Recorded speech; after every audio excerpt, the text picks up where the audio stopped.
السلام علیکم ورحمۃ اللہ وبرکاتہ۔ ان الحمد للہ نحمده ونستعینه ونستغفره ونعوذ باللہ من شرور انفسنا ومن سیئات اعمالنا من يهده الله فلا مضل له ومن يضلل فلا هادي له واشهد ان لا اله الا الله وحده لا شريك له وأشهد أن محمدا عبده ورسوله يا أيها الذين آمنوا اتقوا الله حق تقاته ولا تموتن إلا وأنتم مسلمون يا أيها الناس اتقوا ربكم الذي خلقكم من نفس واحدة وخلق منها زوجها وبث منهما رجالا كثيرا ونساء واتقوا الله الذي تساءلون به والأرحام ان اللہ کان علیکم رقیبا یا ایہا الذین آمنوا اتقوا اللہ وقولوا قولا سدیدا یصلح لکم اعمالکم ویغفر لکم ذنوبکم ومن یطع اللہ ورسولہ فقد فاز فوزا عظیما اما بعد فإن خیر الحدیث کتاب اللہ وخیر الہدی ہدی محمد صلی اللہ علیہ وسلم وشر الامور محدثاتها وكل محدثة بدعة وكل بدعة ضلالة وكل ضلالة في النار۔ الوافی بما في الصحيحين، المقصد العبادات، اور اس مقصد میں کئی کتب ہیں۔ ان کتب میں سے وہ کتاب جس کا تعلق نماز سے ہے، اور نماز سے متعلقہ اس کتاب میں کئی فصول ہیں، اور ہم پڑھ رہے ہیں فصل نمبر 4، اور یہ ہے صفت الصلاۃ، ان کی نماز کے طریقے کے بارے میں، نماز کی کیفیت کے بارے میں۔ اور اس فصل میں کئی ایک ابواب ہیں، اور ہم پڑھ رہے ہیں 18واں باب صفت الجلوس فی الصلاۃ، نماز میں بیٹھنے کا طریقہ، یعنی کہ جب آپ نماز میں بیٹھیں گے تو بیٹھنے کا انداز کیا ہوگا۔ اس بارے میں پہلی حدیث ہم نے پڑھی تھی کہ جناب عبداللہ بن عمر رضی اللہ تعالیٰ عنہما چوکڑی مار کر بیٹھتے تھے، 4 زانو بیٹھتے تھے، اور جب ان کے بیٹے نے یہی عمل دہرایا تو جناب عبداللہ بن عمر نے وعدے کیا کہ نماز میں بیٹھنے کا یہ سنت طریقہ نہیں ہے،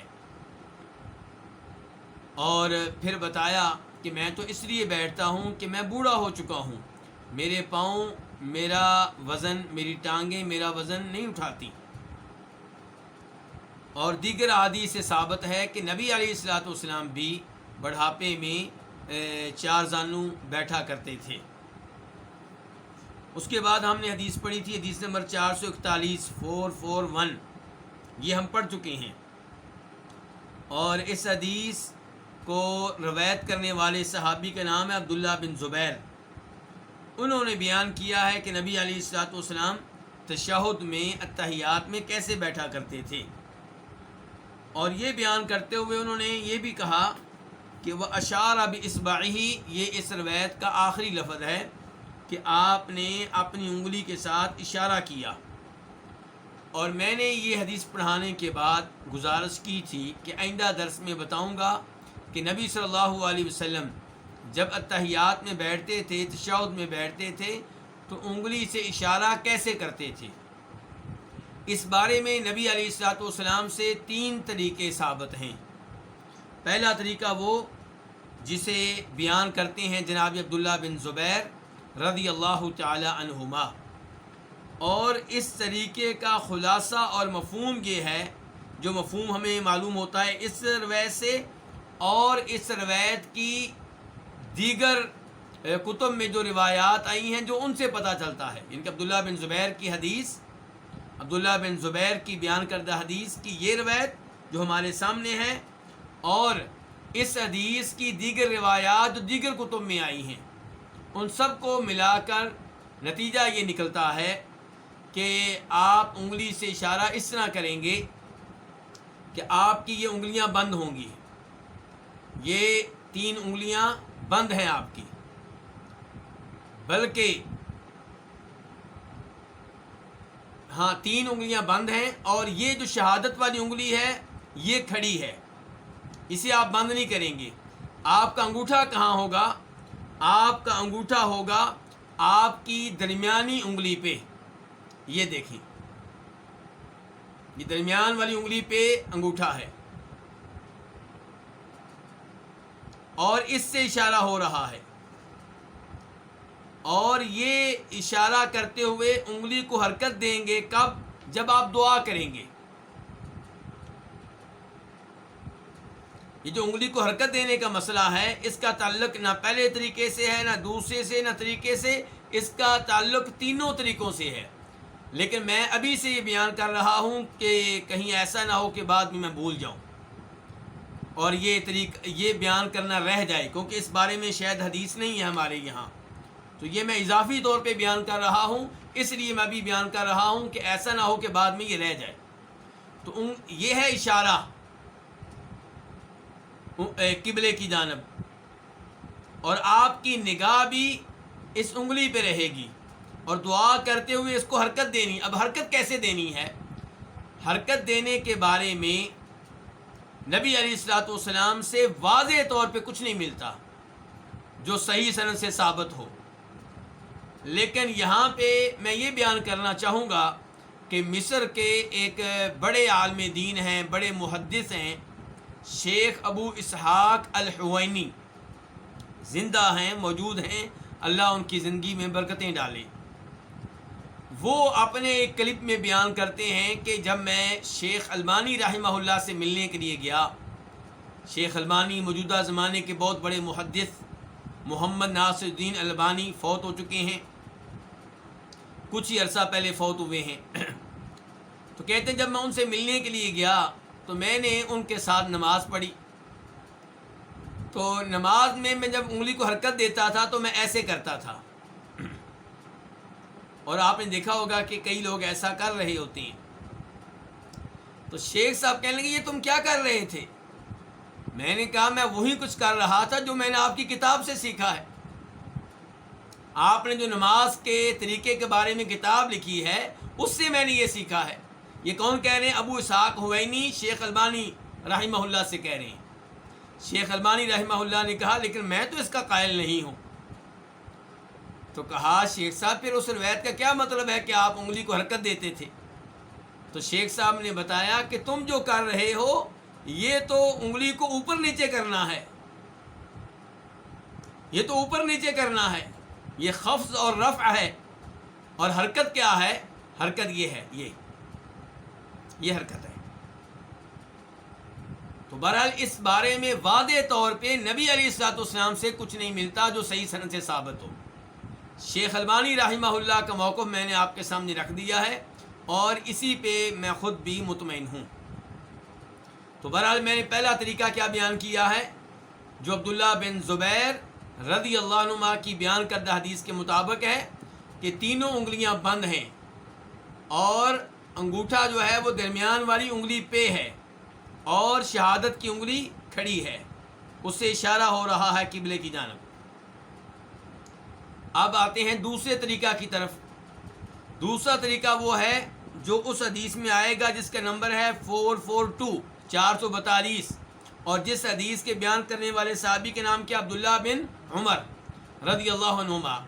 تو اس طریقے کے مطابق جو روایات آئی ہیں ان کا خلاصہ یہ نکلے گا کہ آپ اپنے انگوٹھے کو، جسے آپ نے رکھا ہوا تھا کہاں؟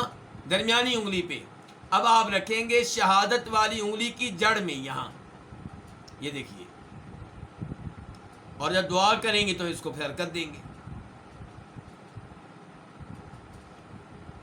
اور تیسرا طریقہ جسے وائل بن حجر رضی اللہ تعالیٰ بیان کرتے ہیں، اور امام ابو داؤد اور دیگر ائمہ حدیث نے اسے اپنی اپنی کتب میں جگہ دی ہے، اس کا مفہوم کیا ہے، اس کا خلاصہ کیا ہے کہ آپ اپنی درمیانی انگلی کو بند نہیں کریں گے۔ اب کتنی انگلیوں کو بند کیا ہے؟ 2 کو۔ درمیانی انگلی کو کس پہ رکھیں گے؟ انگوٹھے پہ۔ یہ کیا بن گیا؟ حلقہ بن گیا، دائرہ بن گیا، اور شہادت والی انگلی پہلے کی طرح کھڑی رہے گی، اور دعا کرتے ہوئے آپ اس کو حرکت دیں گے۔ تو یہ 3 طریقے ثابت ہیں نبی صلی اللہ علیہ وسلم سے. جو تینوں کو یاد کر لے اور تینوں پہ باری باری عمل کرے بڑی اچھی بات ہے، کیونکہ تینوں طریقے نبی علیہ الصلوۃ والسلام سے ثابت ہیں. اور جو 2 طریقوں پہ عمل کر لے الحمدللہ، اور جو کہے کہ تینوں طریقے یاد کرنا میرے لیے مشکل ہیں، ایک ہی طریقے پہ اس لیے عمل کرے کہ باقی یاد کرنا مشکل ہے، تو انشاءاللہ کوئی حرج نہیں ہے. اور یہاں پہ یہ بات نوٹ کیجئے گا کہ نماز کے جس مقام پہ نبی علیہ الصلوۃ والسلام سے 2 طریقے ثابت ہیں، 3 طریقے ثابت ہیں، ہم الحمدللہ تینوں کا تذکرہ کر رہے ہیں، دونوں کا تذکرہ کر رہے ہیں. لیکن رفع الیدین کرنا رکوع میں جاتے ہوئے، رکوع سے اٹھتے ہوئے، یہاں پہ نبی علیہ الصلوۃ والسلام سے صرف یہی ثابت ہے کہ آپ رفع الیدین کیا کرتے تھے. اور اس بارے میں احادیث کی تعداد کتنی ہے؟ تقریباً 45 کے قریب صحابہ کرام یہ بیان کرتے ہیں کہ نبی علیہ الصلوۃ والسلام رکوع میں جاتے ہوئے، رکوع سے اٹھتے ہوئے رفع الیدین کیا کرتے تھے.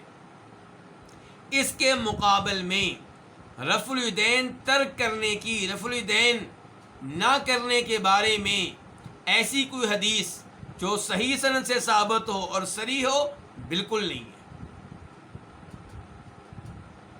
اگر رفع الیدین کرنا اور نہ کرنا دونوں طرح ثابت ہوتا، الحمدللہ ہم واضح طور پہ کھلے دل سے بیان کرتے کہ دونوں طرح ثابت ہے. لیکن حقیقت یہ ہے کہ رفع الیدین نہ کرنا کسی صحیح صریح حدیث سے ثابت نہیں ہے. یہی ثابت ہے کہ آپ رفع الیدین کیا کرتے تھے، اور یہ کام آپ نے زندگی کے آخر تک کیا ہے. رفع الیدین کئی بھائی کہتے ہیں کہ آخری زندگی میں یہ سنت کینسل ہو گئی تھی، منسوخ ہو گئی تھی.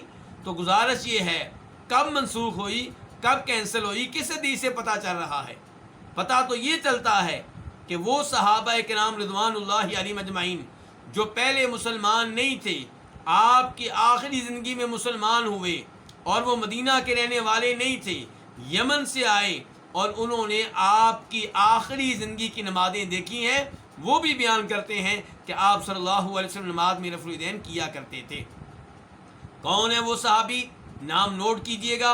نمبر 1 مالک ابن حویرث، نمبر 2 وائل بن حجر رضی اللہ تعالیٰ عنہما. اور دونوں صحابہ کی احادیث بخاری مسلم میں آئی ہیں. تو اس لیے رفع الیدین کرنا ہی آپ سے ثابت ہے، نہ کرنا آپ سے ثابت نہیں ہے. البتہ جب آپ تشہد میں بیٹھیں گے، تحیات میں بیٹھیں گے، تو انگلی سے اشارہ کیسے کرنا ہے اور انگلیوں کی کیفیت کیا ہوگی، اس معاملے میں کتنے طریقے ثابت ہیں؟ 3، اور تینوں آپ کے سامنے رکھ دیے ہیں. اب ہم پڑھتے ہیں حدیث نمبر 442، جس میں دوسرا طریقہ آئے گا. اور اس حدیث کے بیان کرنے والے، یعنی کہ اس کو اپنی کتاب میں جگہ دینے والے کون ہیں؟ امام مسلم. اور کس سے بیان کرتے ہیں؟ جناب عبداللہ بن عمر رضی اللہ تعالیٰ عنہما سے، ان النبی صلی اللہ علیہ وسلم کان اذا جلس فی الصلاۃ، کہ نبی صلی اللہ علیہ وسلم جب نماز میں بیٹھتے، وضع یدیہ علی رکبتیہ، اپنے دونوں ہاتھ اپنے گھٹنوں پہ رکھتے. اپنے دونوں ہاتھ کہاں پہ رکھتے؟ اپنے گھٹنوں پہ. جو اب حدیث نمبر 441 آپ نے پڑھی تھی، 441، عبداللہ بن زبیر کیا بیان کر رہے تھے کہ آپ بائیں ہاتھ کو بائیں گھٹنے پہ رکھتے اور دائیں ہاتھ کو دائیں ران پہ رکھتے. اور اب عبداللہ بن عمر کیا بیان کر رہے ہیں کہ آپ دونوں ہاتھ دونوں گھٹنوں پہ رکھتے. تو اس معاملے میں بھی کتنے طریقے آپ سے ثابت ہو گئے؟ 2 طریقے ثابت ہو گئے. وَرَفَعَ إِصْبَعَهُ الْيُمْنَى الَّتِي تَلِي الْإِبْهَامِ، اور آپ اپنی دائیں انگلی کو، کون سی دائیں انگلی بھائی؟ دائیں انگلیاں تو بہت زیادہ ہیں. تو فرمایا اور آپ اپنی دائیں انگلی کو، الَّتِي تَلِي الْإِبْهَامِ، وہ دائیں انگلی جو انگوٹھے کے قریب ہے، انگوٹھے سے متصل ہے. تو وہ کون سی ہے پھر؟ شہادت والی انگلی. اور ورفع، آپ بلند کرتے اپنی اس دائیں انگلی کو جو انگوٹھے سے متصل ہے. فدعا بہا، تو آپ اس کے ساتھ کیا کرتے؟ دعا کرتے. دعا زبان کے ساتھ ہوتی ہے کہ انگلی کے ساتھ؟ مراد یہ ہے کہ زبان سے جب آپ دعا کرتے تو اس موقع پہ انگلی کو کیا کرتے؟ حرکت دیتے.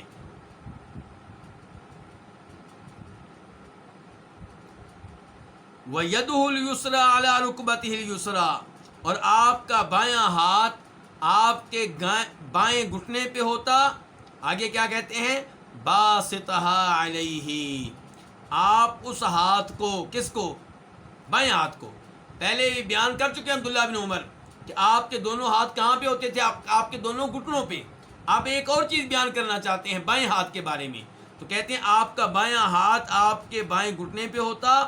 باسطها علیہ، اس حال میں کہ آپ اس ہاتھ کو اس گھٹنے پہ بچھائے ہوئے ہوتے، کشادہ کیے ہوئے ہوتے، بچھائے ہوئے ہوتے. یہ بیان کرنا چاہ رہے ہیں کہ بایاں ہاتھ جب بائیں گھٹنے پہ رکھتے تھے تو اس کی کیفیت کیا ہوتی تھی؟ اس کو اس کے اوپر بچھائے ہوئے ہوتے تھے، کشادہ کیے ہوئے ہوتے تھے.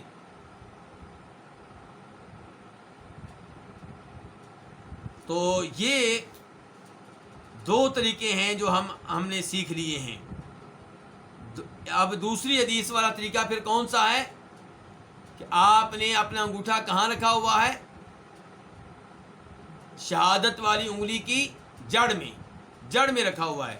اگرچہ یہاں صراحت اس کی نہیں آئی ہے، لیکن اس حدیث کو دیگر ائمہ حدیث نے بھی بیان کیا ہے. تو تمام روایات کو جمع کریں تو خلاصہ یہی نکلے گا. اب ہم آتے ہیں باب نمبر 19 کی طرف. باب التشہد. یہ باب تشہد کے بارے میں ہے کہ تشہد میں بیٹھتے ہوئے تشہد میں پڑھنا کیا ہے. تشہد کو تشہد کیوں کہتے ہیں؟ کیونکہ اس میں آپ پڑھتے ہیں اشہدو ان لا الہ الا اللہ و اشہدو ان محمد عبدہ و رسولہ. آپ گواہی دیتے ہیں. تشہد کا معنی کیا ہے؟ گواہی کے کلمات پڑھنا. آپ گواہی دیتے ہیں کہ اللہ کے علاوہ کوئی معبود برحق نہیں، اور آپ گواہی دیتے ہیں کہ جناب محمد اللہ کے رسول ہیں اور اللہ کے بندے ہیں صلی اللہ علیہ وسلم. اس لیے اس دعا کو کہتے ہیں تشہد. اور جس جگہ پہ، جس مقام پہ دعا پڑھی جاتی ہے اس کو بھی لوگ اب تشہد کہنا شروع ہو گئے. تو یہ باب کیا ہے؟ باب کس بارے میں؟ تشہد کے بارے میں. اور تشہد کی یہ حدیث بیان کرنے والے صحابی کا نام کیا؟ عبداللہ بن عباس. یاد رہے کہ تشہد نبی علیہ الصلوۃ والسلام سے کئی صحابہ کے نام نے نقل کیا ہے. عبداللہ بن عباس نے، عبداللہ بن عمر نے، عبداللہ بن مسعود نے، اور دیگر کئی صحابہ کے نام نے. اور یہ بیان کرتے ہوئے کسی ایک آدھ لفظ میں فرق بھی ہے، تو اس لیے آپ کوئی بھی تشہد پڑھ سکتے ہیں. عبداللہ بن عباس والا بھی، عبداللہ بن عمر والا بھی، عبداللہ بن مسعود والا بھی، اور جو دیگر صحابہ کے نام نے آپ سے نقل کیا وہ بھی پڑھ سکتے ہیں.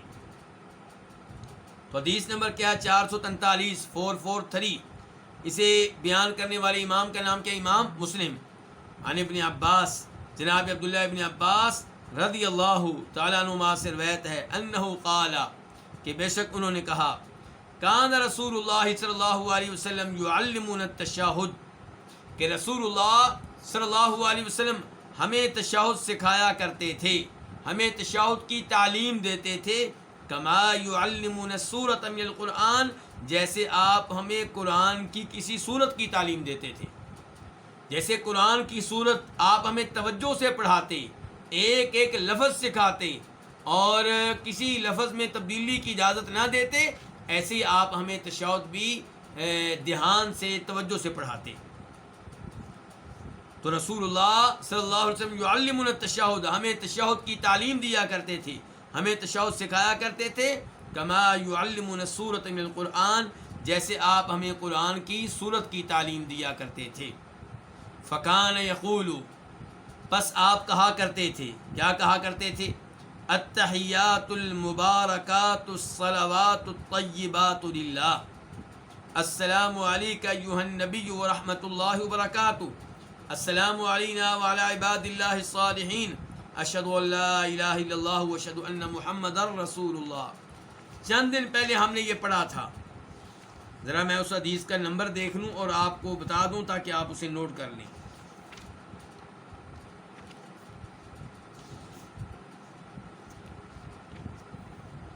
جی، یہ حدیث نمبر ہے 408، 408.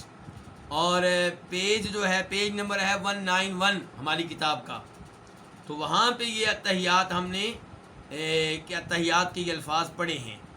اور اس حدیث کے راوی کون تھے؟ ابو موسیٰ اشعری۔ تو آپ اندازہ لگا سکتے ہیں کہ تشہد نقل کرنے والے صحابہ کرام کتنی کثیر تعداد میں ہیں۔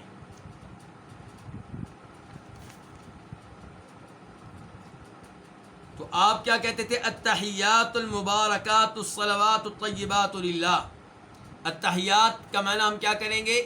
تمام وہ عبادات جو زبان سے ادا کی جاتی ہیں، تمام قولی عبادات۔ التحیات تمام قولی عبادات، المبارکات بابرکت، تمام بابرکت قولی عبادات، الصلوات تمام بدنی عبادات جو بدن سے ادا کرتے ہیں جیسا کہ نماز ہے، الطیبات تمام مالی عبادات یعنی کہ صدقہ خیرات زکوٰۃ وغیرہ اس قسم کی عبادات۔ تو یہ ساری کی ساری کس کے لیے ہیں؟ للہ، اللہ تعالیٰ کے لیے۔ سب کا حقدار کون ہے؟ ایک اللہ۔ کسی بھی عبادت میں کسی اور کو شریک کرنا جائز نہیں ہے۔ التحیات کی مثال کیا ہے؟ دعا۔ دعا کون سی عبادت ہے؟ قولی عبادت ہے۔ تلاوت کرنا کون سی عبادت ہے؟ قولی عبادت ہے۔ اذکار کرنا کون سی عبادت ہے؟ قولی عبادت ہے۔ اور جہاد کون سی عبادت ہے؟ بدنی عبادت ہے۔ اور روزہ رکھنا کون سی عبادت ہے؟ وہ بھی بدنی عبادت ہے۔ تو التحیات المبارکات تمام بابرکت قولی عبادات، الصلوات تمام بدنی عبادات، الطیبات تمام مالی عبادات کس کے لیے ہیں؟ للہ، اللہ ہی کے لیے ہیں۔ سب کا حقدار کون ہے؟ اللہ۔ یہ للہ اصل میں کیا ہے؟ اللہ، اور اس سے پہلے لام ہے، تو یہ لام استحقاق کے لیے ان تمام عبادات کا حقدار کون ہے؟ ایک اللہ۔ السلام علیکہ ایھا النبی، آپ پہ سلامتی ہو، ایھا النبی اے نبی، ورحمت اللہ، اور اللہ کی کیا ہو؟ رحمت ہو، وبرکاتہ، اور اللہ کی کیا ہوں؟ برکتیں ہوں۔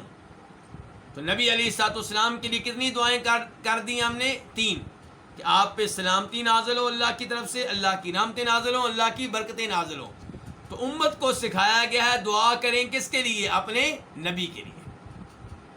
یہ امتی اپنے نبی کو دعائیں دے رہا ہے، تو وہ کام کریں نبی علیہ الصلوۃ والسلام کے لیے جو آپ نے سکھائے ہیں۔ قرآن کریم پڑھ کر اصال ثواب کر دینا نبی علیہ الصلوۃ والسلام کے لیے یہ ثابت نہیں ہے۔ آپ کے نام پہ طواف کرنا یہ ثابت نہیں ہے۔ طواف کر کے آپ کو اصال ثواب کر دینا یہ ثابت نہیں ہے۔ یہ چیزیں ثابت ہیں، درود پڑھا جائے آپ پہ، سلام پڑھا جائے آپ پہ، اور یاد رہے کہ آپ جو بھی طواف کریں گے، آپ جو بھی عبادت کریں گے، آپ کے ساتھ ساتھ اس کا ثواب نبی علیہ الصلوۃ والسلام کو بھی ملے گا۔ کیوں؟ کیونکہ ہمیں عبادت کے طریقے کس نے سکھائے؟ نبی علیہ الصلوۃ والسلام نے۔ اور آپ کا اصول ہے، آپ کا بیان کردہ ضابطہ ہے کہ من دل علی خیر کفاعلہ، جو کسی کو خیر کی بات بتائے اس کو بھی ایسے ہی ثواب ملے گا جیسے ثواب اس کو ملے گا جو اس خیر کے کام کو اپنائے گا اور اس خیر کے کام کو عملی جامہ پہنائے گا۔ یہاں پہ ہم کیا کہہ رہے ہیں؟ اے نبی آپ پہ سلامتی ہو اور اللہ کی رحمت ہو اور اللہ کی برکتیں ہوں۔ جب میں نے حدیث نمبر 408 کی وضاحت کی تھی، اتحیات کی وہاں وضاحت کی تھی، تو میں نے بتایا تھا کہ نبی علیہ الصلوۃ والسلام کو مخاطب کرنے کا مطلب کیا ہے؟ کیا آپ ہمارا سلام سنتے ہیں؟ کیا آپ حاضر ناظر ہیں؟ تو میں نے کہا تھا کہ یہ میسج ہے، یہ پیغام ہے جو ہم چھوڑ رہے ہیں، آپ تک پہنچائیں گے کون؟ فرشتے۔ نسائی شریف کی روایت ہے، صحیح حدیث ہے، ان للہ ملائکۃ سیاحین فی الارض، اللہ کے فرشتے ہیں زمین میں گھوم پھر رہے ہیں، وہ مجھے میری امت کی طرف سے سلام پہنچاتے ہیں۔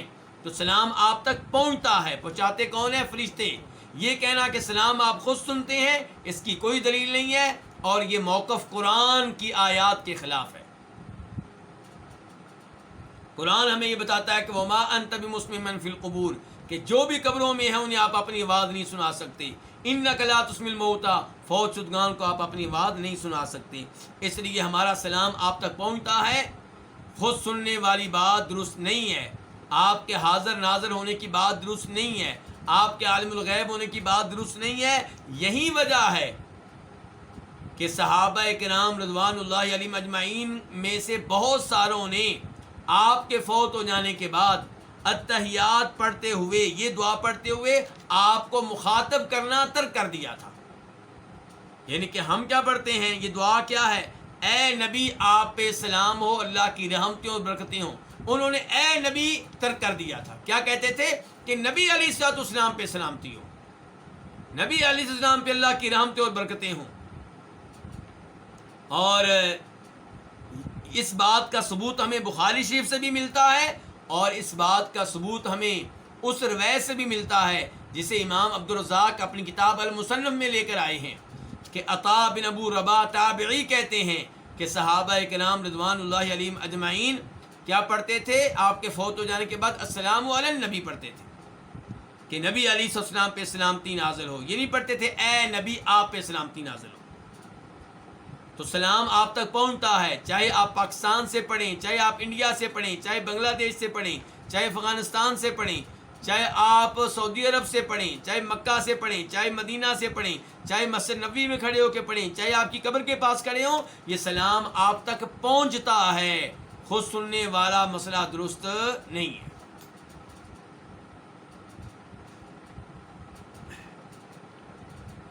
السلام علینا وعلی عباد اللہ الصالحین، ہم پہ سلامتی ہو اور اللہ کے تمام نیک بندوں پہ سلامتی ہو.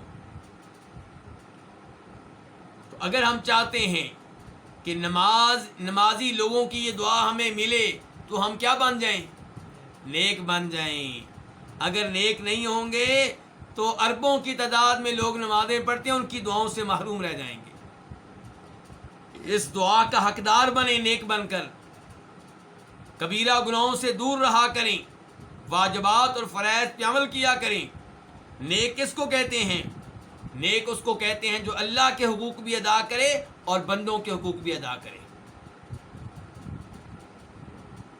5 وقت کی فرض نمازیں بھی ادا کرتا ہے، فرض روزے بھی رکھتا ہے، فرض حج بھی کرتا ہے، فرض زکوٰۃ بھی ادا کرتا ہے، تمام واجبات پہ عمل کرتا ہے، جن چیزوں سے اللہ نے روکا ہے ان سے دور رہتا ہے، اور بندوں کے حقوق بھی ادا کرتا ہے. کسی کا قرض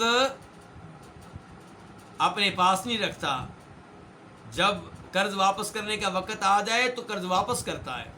کسی کو گالی نہیں دیتا، کسی کی غیبت نہیں کرتا، کسی کی پٹائی نہیں کرتا، کسی کو قتل نہیں کرتا، کسی کا خون نہیں بہاتا. اللہ کے نیک بندے، اس میں انسان بھی آ جاتے ہیں، جن بھی آ جاتے ہیں، فرشتے بھی آ جاتے ہیں.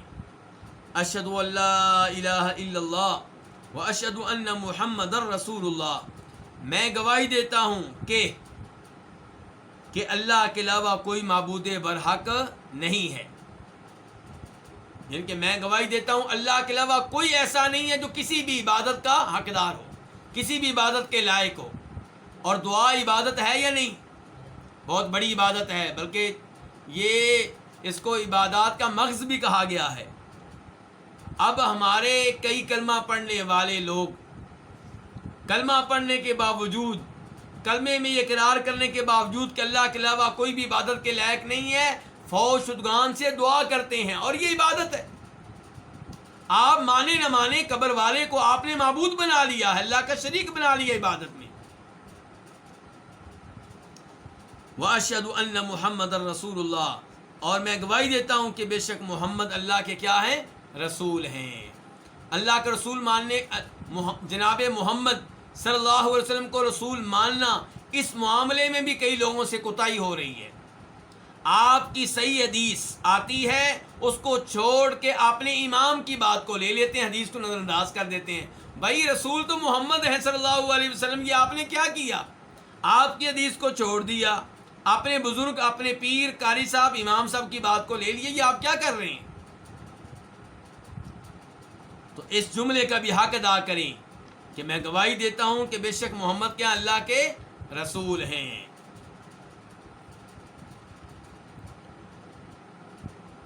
باب نمبر 20، باب الصلاۃ علی النبی صلی اللہ علیہ وسلم بعد التشہد، تشہد کے بعد نبی علیہ الصلوۃ والسلام پہ درود پڑھنا۔ تشہد کے بعد، سلام پھیرنے کے بعد درود پڑھیں گے؟ نہیں، تشہد سے مراد کیا ہے؟ دعائے تشہد جو ابھی ہم نے پڑھی ہے، یعنی کہ التحیات المبارکات، یہ دعا جب آپ پڑھ لیں گے تو اس کے بعد نمبر کس کا ہے؟ درود شریف کا۔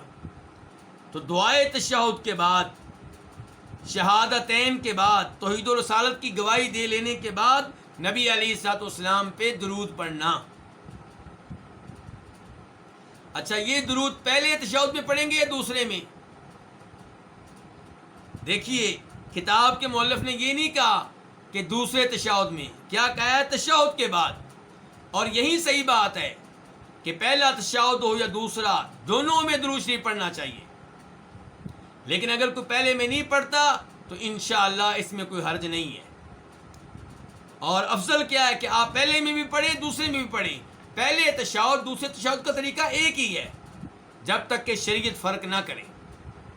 اگر شریعت نے فرق بیان کیا تو الحمدللہ، ورنہ کوئی فرق نہیں ہے۔ بلکہ پہلے اتحیات میں درود پڑھنا ایک حدیث سے واضح طور پہ ثابت ہے۔ اس حدیث کو امام احمد، امام نسائی وغیرہ لے کر آئے ہیں۔ جناب عائشہ فرماتی ہیں کہ نبی علیہ الصلوۃ والسلام نے ایک رات 9 رکعتیں ایک سلام سے ادا کی۔ 9 رکعتیں آپ نے، یعنی کہ رات کی تہجد کی نماز آپ نے پڑھی، 9 رکعتیں ایک ساتھ پڑھی، اور سلام کتنے پھیرے؟ ایک ہی۔ اس نماز میں جناب عائشہ فرماتی ہیں آپ 8ویں رکعت میں جا کر پہلا تحیات بیٹھے، پہلا تشہد بیٹھے۔ کس رکعت میں؟ 8ویں میں۔ اور پھر دوسرا تحیات کس رکعت میں بیٹھے؟ 9ویں میں۔ تو کتنے تحیات ہو گئے؟ 2۔ کتنے تشہد ہو گئے؟ 2۔ تو اس روایت میں جناب عائشہ فرماتی ہیں پہلے تشہد کے بارے میں کہ اس میں آپ نے یہ تحیات بھی پڑھا اور درود شریف بھی پڑھا۔ افسوس سے کہنا پڑتا ہے کہ پاک و ہند میں کئی ایک علماء کرام یہ فتویٰ دیتے ہیں کہ اگر آپ نے پہلے تشہد میں، پہلے تحیات میں درود پڑھ لیا تو اگر آپ نے بھول کر پڑھ لیا ہے تو سجدہ سہو کریں، اور اگر آپ نے جان بوجھ کر پڑھا ہے تو نماز دوبارہ پڑھیں۔ اور ہم کیا کہہ رہے ہیں؟ ہم کہہ رہے ہیں درود شریف پہلے تحیات، پہلے تشہد میں بھی پڑھیں، دوسرے میں بھی پڑھیں۔ اس کے باوجود لوگ ہمیں کہتے ہیں درود کے منکر ہیں۔ خود کیا کہہ رہے ہیں؟ خود کیا کہتے ہیں کہ اگر آپ نے پہلے تشہد میں درود پڑھ لیا تو کیا ہو جائے گا؟ اگر بھول کر پڑھا ہے تو سجدہ سہو، جان بوجھ کر پڑھا ہے تو نماز دوبارہ دہرائیں۔ کیوں جی؟ کہتے ہیں کہ پہلے تحیات میں ثابت ہی نہیں ہے۔ اچھا، 2 منٹ کے لیے اس موضوع کو چھوڑ دیتے ہیں۔ تو اذان سے پہلے درود شریف اونچی آواز سے پڑھنا ثابت ہے؟ وہاں پہ ہم روکتے ہیں تو آپ ہمیں تنقید کا نشانہ بناتے ہیں۔ اور ایسے ہی نماز جنازہ کی طرف آ جائیں، ہم کہتے ہیں کہ پہلی تکبیر کے بعد امام اور مقتدی دونوں سورہ فاتحہ پڑھیں گے، دوسری تکبیر کے بعد امام مقتدی دونوں درود پڑھیں گے، اور سب سے بہتر درود ابراہیمی ہے، اور تیسری تکبیر کے بعد امام مقتدی دونوں میت کے لیے دعائیں کریں گے، اور چوتھی تکبیر کے بعد سلام پھیر دیا جائے گا۔ ہم وہاں پہ بھی درود پہ زور دیتے ہیں، امام کو بھی کہتے ہیں پڑھو، مقتدی سے بھی کہتے ہیں پڑھو، اور یہاں پہ بھی کہتے ہیں۔ اور پاک و ہند کے لوگ عام طور پہ نماز جنازہ میں دوسری تکبیر کے بعد امام کے پیچھے درود نہیں پڑھتے، اور نماز کے پہلے تحیات میں بھی نہیں پڑھتے، اور ہم دونوں جگہ پڑھتے ہیں الحمدللہ۔ ہمیں پھر بھی کہتے ہیں جی یہ کیا ہے؟ درود کے منکر ہیں۔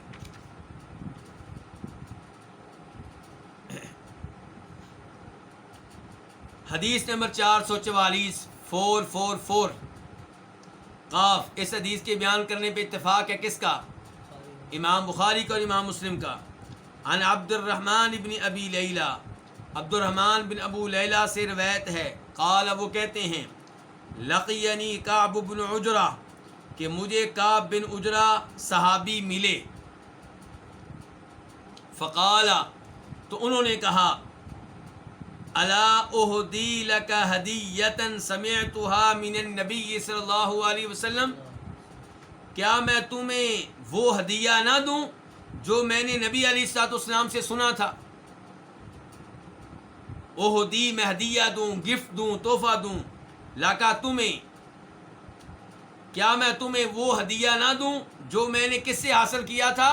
نبی صلی اللہ علیہ وسلم سے۔ میں نے کس سے سنا تھا؟ نبی صلی اللہ علیہ وسلم سے۔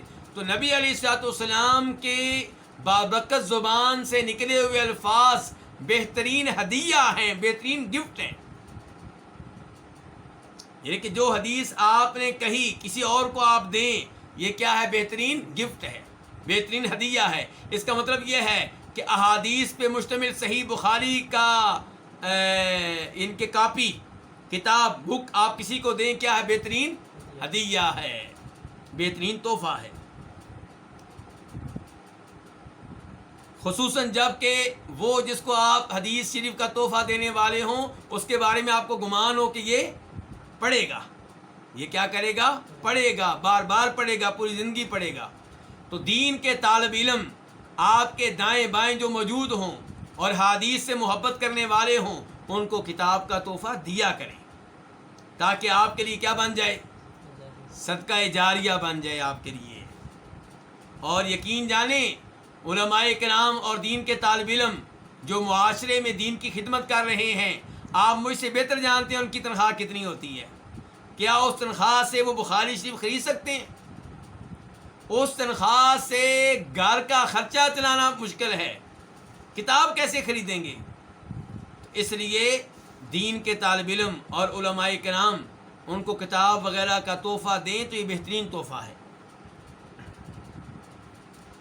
تو الا اہدی لک ہدیۃ، کیا تمہیں میں وہ ہدیہ نہ دوں جو میں نے نبی علیہ الصلوۃ والسلام سے سنا ہے؟ فقلت، تو میں نے کہا، یہ کون ہے میں نے کہا؟ عبد الرحمن بن ابو لیلہ، وہ کہتے ہیں میں نے کہا بلا کیوں نہیں، یہ تحفہ ضرور دے جو اللہ کے رسول سے آپ نے لیا ہے۔ میں نے کہا بلا کیوں نہیں، فاہدیھا لی، یہ ہدیہ آپ مجھے دیں، یہ تحفہ آپ مجھے دیں۔ فقال، تو وہ کہنے لگے، کون؟ کعب بن عجرہ صحابی۔ فقال، تو کہنے لگے، کون؟ کعب بن عجرہ صحابی کہنے لگے، سألنا رسول اللہ صلی اللہ علیہ وسلم، ہم نے رسول اللہ صلی اللہ علیہ وسلم سے سوال کیا۔ فقلنا، تو ہم نے کہا، یا رسول اللہ، یعنی کہ ہم نے سوال کیا، سوال کیا کیا اس کی وضاحت کر رہے ہیں۔ سوال کرتے ہوئے ہم نے کہا، اے اللہ کے رسول، کیف الصلاۃ علیکم اہل البیت، کیسے درود ہوگا تم پہ اے اہل بیت، اے اہل بیت تم لوگوں پہ درود کیسے ہوگا، ان کے کیسے درود پڑھیں ہم؟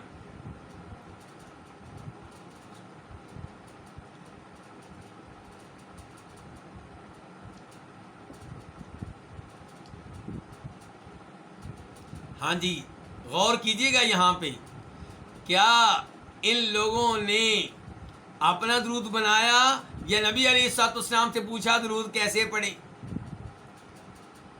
آج پاک و ہند کے لوگ درود ابراہیمی جانتے ہیں، زبانی یاد ہے، اس کو چھوڑ کے کیا پڑھیں گے؟ درود تاج۔ اور اللہ کے بندو، تمہیں کیا ہو گیا ہے؟ جو درود نبی علیہ الصلوۃ والسلام نے صحابہ اکرام کو سکھایا تمہیں زبانی آتا ہے، اس سے افضل درود ہوگا درود تاج؟ اللہ کی قسم نہیں، بلکہ درود تاج میں شرکی الفاظ ہیں، ہو سکتا ہے اس کی وجہ سے کوئی دین اسلام سے خارج ہو جائے۔ آپ درود پڑھیں وہ جو میرے نبی نے سکھایا صلی اللہ علیہ وسلم، درود ابراہیمی پڑھیں۔ اور دیکھیں صحابہ کرام سے بہتر عربی کس کو آتی ہوگی؟ عربی کے ماہر تھے، امام تھے، ماسٹر تھے، پھر بھی انہوں نے اپنے گھر میں بیٹھ کے درود نہیں بنایا، بلکہ نبی علیہ الصلوۃ والسلام کے پاس آ کے کہہ رہے ہیں ہمیں بتائیں کیسے درود پڑھیں آپ۔ یہ ہے آپ کو رسول ماننا، آپ سے پوچھ پوچھ کر عبادت کرنا۔ کیف الصلاۃ علیکم اہل البیت، کیسے درود ہوگا تم پہ، ان کے کیسے درود پڑھا جائے گا تم پہ؟ اہل البیت، اے نبی کے گھر والو۔ اہل سے پہلے حرف ندا محذوف ہے، مقدر ہے، یا اہل البیت، اے گھر والو، مراد کیا؟ کس کے گھر والو؟ نبی کے گھر والو صلی اللہ علیہ وسلم۔ اچھا، اہل بیت کون ہیں؟ یہ بھی اب میں جلدی سے مسئلہ حل کر دوں۔ اہل بیت کون ہیں؟ بیت کا معنی کیا ہے؟ گھر، اہل گھر والے، اور گھر والوں میں سب سے پہلے کون داخل ہوتا ہے؟ بیوی۔ کسی سے بھی پوچھ لیں، گھر بنتا ہی اس سے ہے۔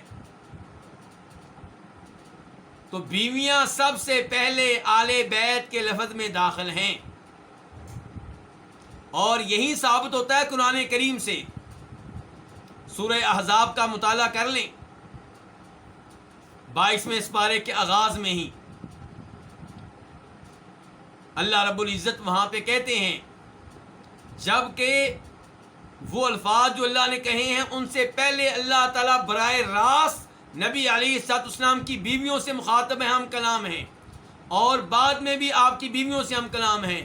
وہاں پہ اللہ تعالیٰ کہتے ہیں انما یرید اللہ لیذھب عنکم الرجس اہل البیت ویطہرکم تطہیرا، کہ اے نبی کے گھر والو، اللہ تعالیٰ تمہیں پاک کرنا چاہتا ہے اور تم سے گندگی کو دور کرنا چاہتا ہے۔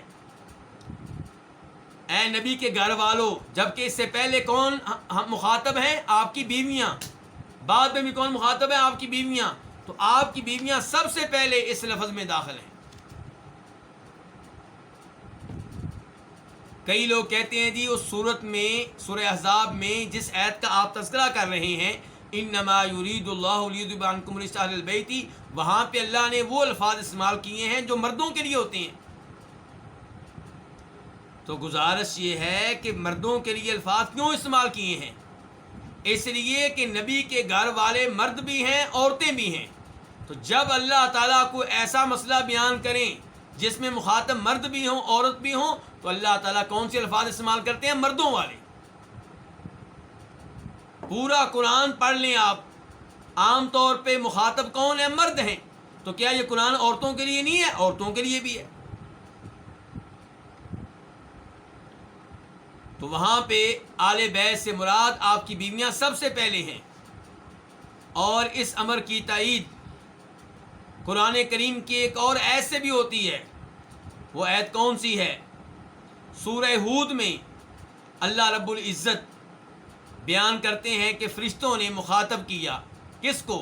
جناب ابراہیم علیہ السلام کی وائف کو، ان کی بیوی کو، جناب اسماعیل علیہ السلام کی والدہ کو، جنہیں ہاجر کہا گیا احادیث میں، ہاجر، انہیں مخاطب کر کے کہا کہ اللہ تعالیٰ آپ کو بیٹا دے گا جس کا نام اسحاق ہوگا، اور اسحاق کے بعد اللہ تعالیٰ آپ کو یعقوب دے گا۔ وامرأتہ قائمۃ فضحکت فبشرناها باسحاق ومن وراء اسحاق یعقوب قالت، وہ کہنے لگی، عورت والے الفاظ ہیں، قالت کون کہنے لگی؟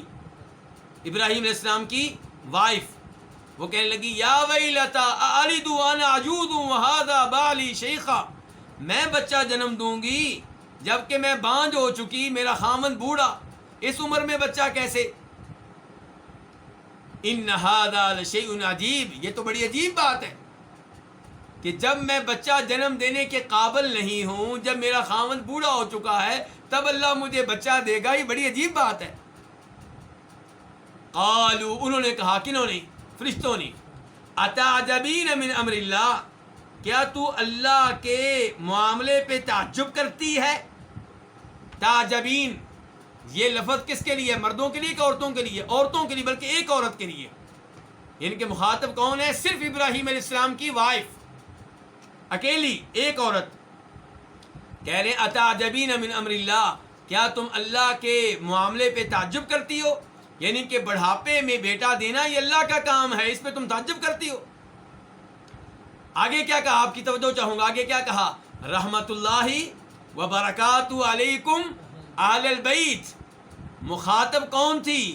عورت، ابراہیم علیہ السلام کی وائف، اور جب آل بیت کہنے کی باری آئی تو اللہ نے مذکر والے الفاظ استعمال کیے، مردوں والے، عورتوں والے نہیں۔ حالانکہ جس سے فرشتے ہم کلام ہیں وہ کون ہے؟ وہ ایک عورت ہے، لیکن فرشتوں نے الفاظ کون سے استعمال کیے ہیں؟ مردوں والے، کہ تم پہ اللہ کی رحمتیں اور برکتیں ہوں اے نبی ابراہیم کے گھر والوں۔ کیونکہ جو رحمت اور برکت ہے وہ صرف ابراہیم علیہ السلام کی وائف پہ نہیں ہوگی، وہ ابراہیم علیہ السلام پہ بھی ہوگی، اسماعیل علیہ السلام پہ بھی ہوگی، اسحاق علیہ السلام پہ بھی ہوگی، بعد میں یعقوب علیہ السلام پہ بھی ہوگی۔ اس لیے پہلے الفاظ سے عورتوں والے، اچانک الفاظ کون سے استعمال کیے ہیں؟ مردوں والے۔ کیونکہ رحمت اور برکتیں پوری فیملی پہ نازل ہونی ہیں. تو یہی صورتحال ہے کہاں؟ سورہ احزاب میں. تو آل بیت کے لفظ میں سب سے پہلے پھر کون داخل ہیں؟ آپ کی بیویاں. دوسرے نمبر پہ آپ کی اولاد یعنی کہ آپ کی بیٹیاں. اور آپ کی بیٹیاں کتنی ہیں؟ 4.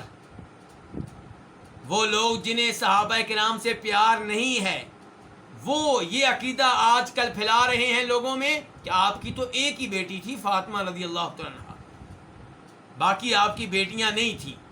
بھائی قرآن سے پوچھ لیں. قرآن کیا کہتا ہے سورہ احزاب؟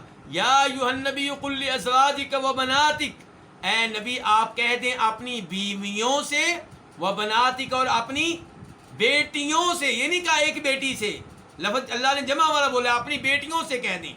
اس کا مطلب ہے بیٹیاں زیادہ ہیں، ایک نہیں ہے. اور کتنی ہیں پھر؟ 4 ہیں. اصل میں کئی لوگوں کو یہ گوارا نہیں ہے، برداشت نہیں ہے کہ یہ مانا جائے کہ آپ کی 4 بیٹیاں تھیں اور ان میں سے 2 جناب عثمان کے گھر میں تھیں.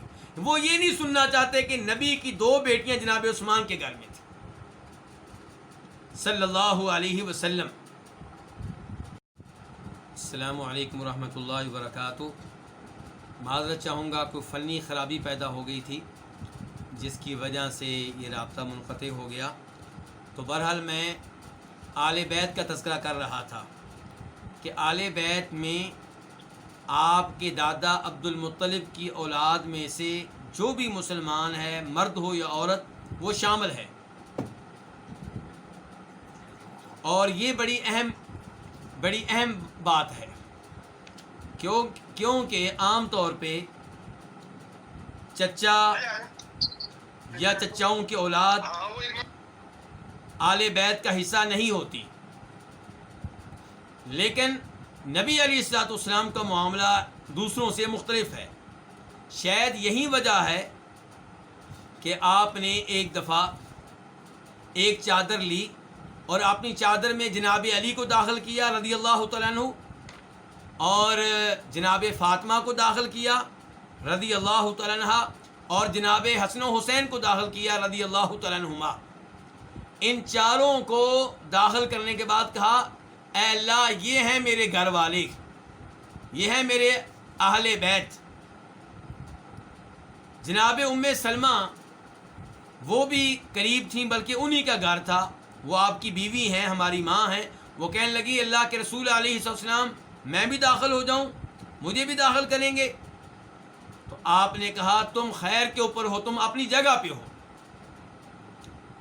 اب اس حدیث سے کئی لوگوں نے غلط مطلب نکالا ہے.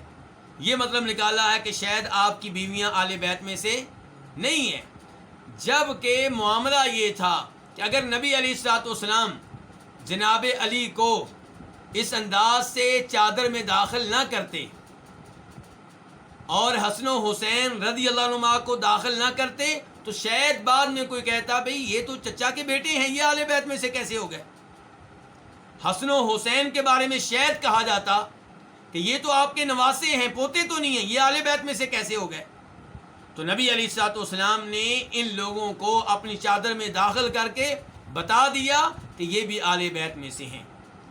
اور چچا اور چچاؤں کی وہ اولاد جو مسلمان ہیں وہ آل بیت میں سے کیسے ہیں، اس کے بارے میں مستقل طور پہ احادیث موجود ہیں، لیکن چونکہ ہمارا یہ موضوع نہیں ہے اس لیے ان لمبی احادیث کی طرف میں نہیں جاؤں گا. بہرحال میں نے یہ بتا دیا ہے کہ آپ کے آل بیت سے مراد کون ہیں. نمبر 1 آپ کی بیویاں، نمبر 2 آپ کی اولاد، نمبر 3 آپ کے مسلمان چچا جیسا کہ عباس ہیں رضی اللہ تعالیٰ عنہ، اور آپ کے مسلمان چچا اور ان کی اولاد. ایسے ہی کافر چچا کی وہ اولاد جو مسلمان ہو گئی وہ بھی، یعنی کہ اب اس لیے آسان لفظ کیا ہوگا کہ آپ کے دادا عبد المطلب کی اولاد میں سے جو بھی مسلمان ہوا، مرد ہو یا عورت ہو، وہ آپ کے آل بیت میں سے ہے. تو سوال کیا ہو رہا ہے، کیف الصلاۃ علیکم اہل البیت، آپ پہ درود کیسے ہوگا اے نبی کے گھر والوں. تو نبی کے گھر والوں میں خود نبی بھی داخل ہیں صلی اللہ علیہ وسلم.